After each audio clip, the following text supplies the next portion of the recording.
Gol oleh Romeni ke gawang Tiongkok menjadikannya striker timnas kedua sepanjang sejarah yang berhasil mencetak gol di 3 pertandingan beruntun kualifikasi Piala Dunia. Sebelumnya ada nama striker legendaris Ilham Jaya Kusuma.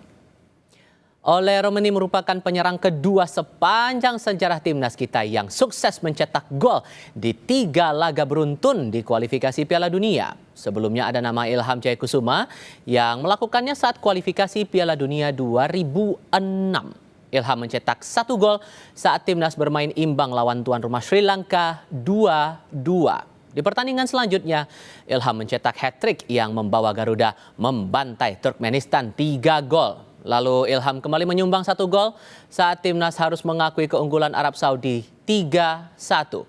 Sementara pada kualifikasi Piala Dunia 2026, Ole Romeni berturut-turut menyumbang 1 gol di 3 pertandingan, yakni melawan Australia, Bahrain, dan Tiongkok. Lalu sejauh mana peluang timnas kita melawan Jepang dan apa yang bisa dimanfaatkan dari laga nanti untuk mempersiapkan timnas kita lebih matang menghadapi putaran 4 kualifikasi. Kami akan diskusikan ini bersama mantan pemain timnas Indonesia yang juga pernah mencetak gol berturut-turut di kualifikasi Piala Dunia, Ilham Jaya Kusuma. Selain itu juga bergabung bersama kami analis sepak bola Yusuf Kurniawan. Selamat malam semuanya dengan Tifal, apa kabar? Selamat malam, kabar baik, alhamdulillah. Selamat malam, Assalamualaikum warahmatullahi wabarakatuh. Waalaikumsalam warahmatullahi wabarakatuh. Terima kasih semuanya sudah bergabung bersama kami dalam diskusi kali ini. Sudah sesuai ekspektasi nggak nih Bung Ilham? Kita lolos kualifikasi untuk putaran ketiga, melenggang ke putaran keempat. Sudahkah ini sesuai ekspektasi Anda atau justru ada pandangan lain di sini? Ya, yang pertama sih saya ucapkan selamat atas prestasi yang sangat membanggakan ini. Terutama bagi bangsa Indonesia, khususnya saya sebagai mantan pemain sudah mencapai titik tertinggi ronde keempat ya, walaupun memang nanti kita harus bekerja keras lagi. Ya saya rasa tim nasional sekarang ya yang tadi awalnya cuma hanya sampai ke ronde ke mungkin maju berikutnya, akhirnya sampai ke puncak ronde keempat ini. Kenapa tidak ya, apalagi Ketua Umum kita Pak Erick Thohir sudah memberikan yang terbaik ya bagi pemain-pemain, ya saya bilang ini ya saya akuin ini yang terbaik lah, terbaik. Ditambah lagi ada catatan, ditambah lagi ada catatan sejarah baru nih. Sosok Ole Romeni ini posisinya sama dengan Anda. Jadi striker timnas yang berhasil mencetak gol 3 pertandingan beruntun. Anda melihat sosok Ole dengan performanya sepanjang pertandingan 3 laga belakangan ini gimana ngelihatnya? Iya, saya rasa kita harus punya striker seperti Ole ya, khususnya. Walaupun memang dulu mantan-mantan striker kita banyak. Tapi untuk saat ini Ole sangat diperlukan karena bagaimanapun juga seorang striker apapun itu dari penalti atau dari play on atau apa yang lain, dia punya kerja cetak gol. Itu yang kita harus punya sekarang karena apapun yang terjadi banyak peluang, striker 3 ada 3 peluang tapi dia cetak 1 gol, ya itu tugas striker. Itu yang diperlukan timnas sekarang. Sampai akhirnya saya rasa ideal oleh ini bagi timnas striker. Oke. Kalau di mata Anda Bung Yuke, secara umum sebelum kita spesifik bicarain Jepang, ini sudah sesuai dengan ekspektasi Anda?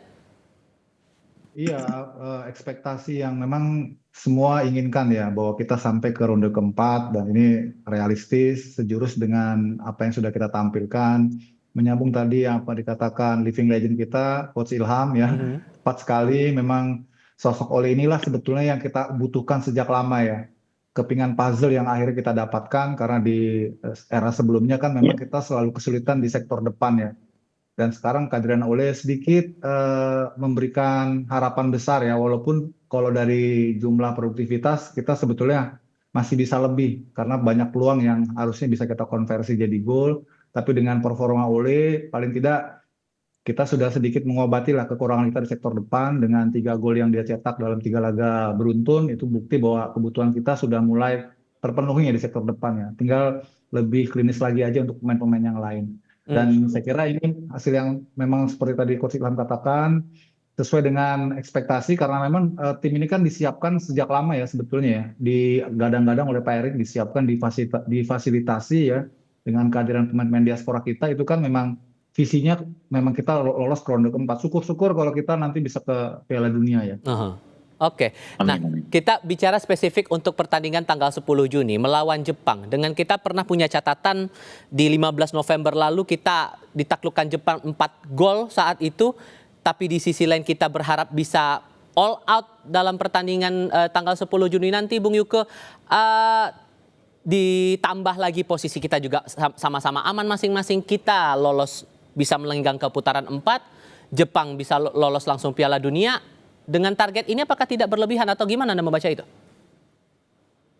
Iya, kalau saya bilang walaupun pertandingan nanti tidak menentukan ya untuk siapapun ya, baik untuk Indonesia maupun juga bagi Jepang, sama-sama sudah lolos. Jepang lolos langsung ke Piala Dunia, kita lolos ke ronde keempat. Tapi tetap pertandingan adalah pertandingan ya, dan kita harus selesaikan dengan sangat gagah.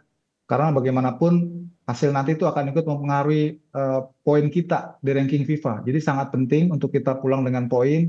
Walaupun kita mungkin underdog ya bermain di Jepang, dan meski Jepang main mungkin dengan mayoritas pemain-pemain muda, tapi Jepang ya tetap Jepang ya, level mereka udah level dunia. Jadi kita harus realistis juga, dan saya kira ini kesempatan juga bagi Coach Patrick untuk membuat beberapa racikan baru barangkali yang bisa ditawarkan lawan Jepang supaya kita semakin banyak variannya ya, taktikalnya, skemanya gitu. Kalau kemarin kan ada pemain-pemain yang mungkin belum dapat kesempatan main ya, seperti Dean James ya, kemudian juga Messi Lekers ya. Juga ada pemain-pemain lain yang belum turun kayak Rafael Strike misalnya. Mungkin nanti lawan Jepang ada kesempatan mereka dimainkan. Itu tergantung bagaimana nanti dalam situasi terakhir ya. Kalau saya sih menurut saya pribadi lebih baik kita mulai mencoba beberapa skema baru ya untuk perbendaharaan ke depan supaya Coach Patrick ini menjadi kaya pilihan-pilihan taktiknya gitu. Di samping yang kemarin sudah sangat bagus sebetulnya. Kalau menurut Bung Ilham, yang terbaik dan realistis melawan Jepang ini yang kayak gimana konsepnya? Apakah langsung dengan line up utama diterjunkan oleh Coach Kluivert melawan Jepang, atau perlu strategi sendiri nih untuk mengotak-atik pemain yang bakal diturunkan langsung di tanggal 10 Juni nanti?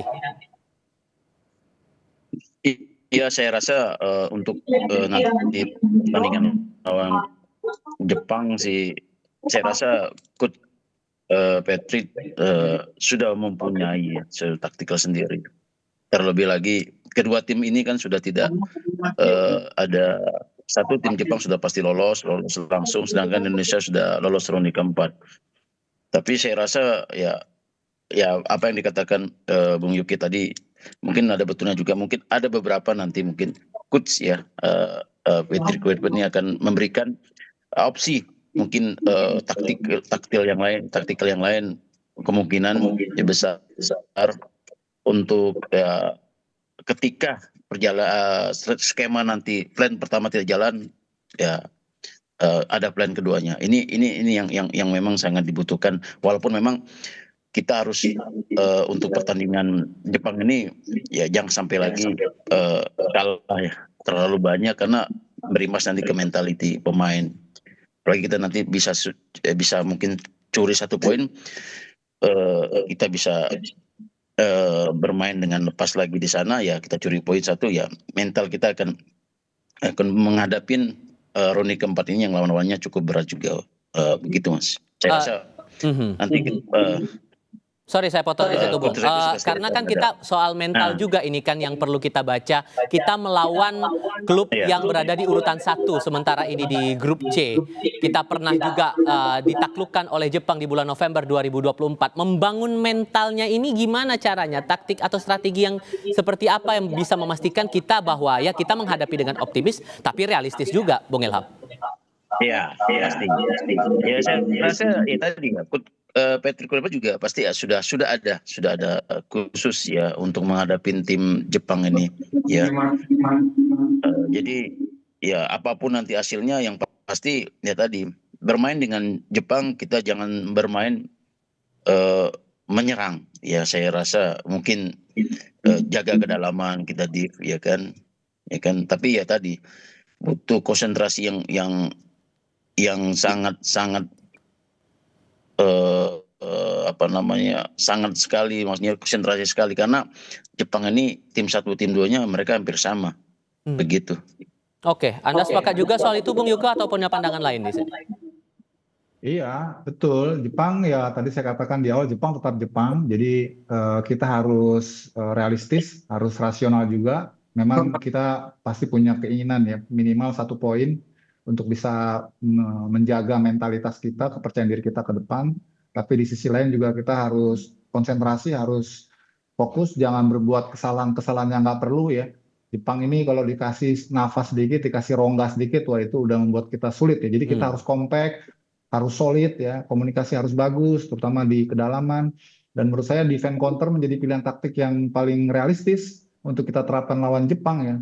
Lebih baik kita menunggu di middle gitu ya, ataupun saat kita kemarin ketika lawan Cina kan juga saat kita off the ball gitu, kita pakai formasi 5-4-1 gitu. Begitu pas kita possession kita langsung spread out ke depan, bermain lebih vertikal ya, memanfaatkan dua flank kita. Mungkin cara-cara itu yang bisa kita lakukan lawan Jepang gitu. Tapi kalau Anda mencermatinya lini depan kita bakal bagaimana nanti saat melawan Jepang? Apakah nanti masih belum padu karena kesulitan ketika masuk kotak penalti atau gimana formasi pemainnya nanti? Apakah akan sama seperti di Tiongkok? Iya, ini kalau versi saya ya, saya lebih cenderung mempertahankan Trisula yang kemarin lawan Cina ya, karena sudah mulai kelihatan tuh padu padannya antar Egy dengan Ole, kemudian antar Ricky Kambuaya dengan Ole. Kalau Egy dengan Ricky Kambuaya mah sudah kita tahu bersama lah karena mereka satu klub ya, jadi chemistry-nya sudah baik. Jadi kalau versi saya lebih baik mempertahankan trio itu di depan supaya semakin bonding lagi mereka kerjasamanya dan semakin apa ya istilahnya semakin smooth lagi. Nah tadi pertanyaannya bagus tuh. Kita bisa nggak lebih sering masuk ke dalam ya? Nah, Karena ketika lawan Cina itu kita sulit sekali masuk ke penalti box ya. ya. Itu kenapa? Karena ketika Ole itu drop back gitu ya, turun ke belakang untuk jemput bola, itu nggak ada yang ngisi posisi Ole di depan. Karena kan Egy dengan Kambuaya kan memang posisinya bukan striker ya. Nah, di saat seperti ini harusnya ada second line yang lain gitu ya. Seperti Tom Haye ataupun juga mungkin dari sisi flank Yakob Sayuri ya atau juga Verdong harus mengisi ruang-ruang itu supaya kita lebih pack ya ketika kita ingin progresi di sepertiga akhir lawan kita punya keunggulan jumlah pemain. Kalau kemarin kita lihat ya sulit sekali kita masuk ke dalam karena jumlah pemain kita tuh ketika nyerang tuh ya cuma Ole ataupun Egy, jadi kurang banyak ya, makanya bola-bola cutback ya. Kemudian sampai Egy dan juga Yakob harus melakukan syuting dari jarak jauh karena memang tidak ada pemain lain gitu ya yang lebih banyak untuk bisa mensupport. Jadi itu yang saya kira lawan Jepang nanti harus diperbaiki ya. Sekalian kita mau lihat bagaimana nih perubahan ataupun juga peningkatan cara bermain kita. Walaupun yang lawan Cina kemarin sudah bagus, tinggal kita harus lebih sering aja banyak ketika counter itu mengisi kotak penalti gitu. Bung Ilham juga sependapat tampaknya untuk lini depan cukup dengan formasi yang sama seperti melawan Tiongkok atau perlu diotak-atik lagi nih? Ya saya rasa sih apa yang di UK bilang juga ada betul juga karena untuk ke depan ya untuk pertandingan round 4 ini kita butuh chemistry yang di depan. Ya paling tidak 3 pemain ini sudah membuktikan semalam kerjasama antara Egy dan sama Ole dan satu lagi si Kambuaya dari Papua. Kambuaya sudah terbukti kita di Dewa beberapa kali saya lihat penampilannya di Dewa berdua nih gelandang serang dan sayap jalan semuanya. Ya terakhir kita lihat dia bermain tiki taka sama Ole. Ya saya rasa perlu kita mungkin di nanti pertandingan di Jepang 3 pemain ini dimainkan lagi karena untuk pertandingan selanjutnya karena kita butuh sekali di dalam pertandingan yang lalu-lalu kita banyak peluang tapi ya tidak ada untuk cetak gol ya kan itu yang kita perlukan ketika ada peluang ya seperti Ole ya kan gol walaupun satu gol kita menang gitu aja sih. Yang penting prinsipnya adalah mematangkan diri menuju putaran 4 itu tadi. Bung Ilham, Bung Yuke, terima kasih banyak sudah berbagi pandangan dan diskusi bersama kami. Sehat selalu semuanya. Selamat malam.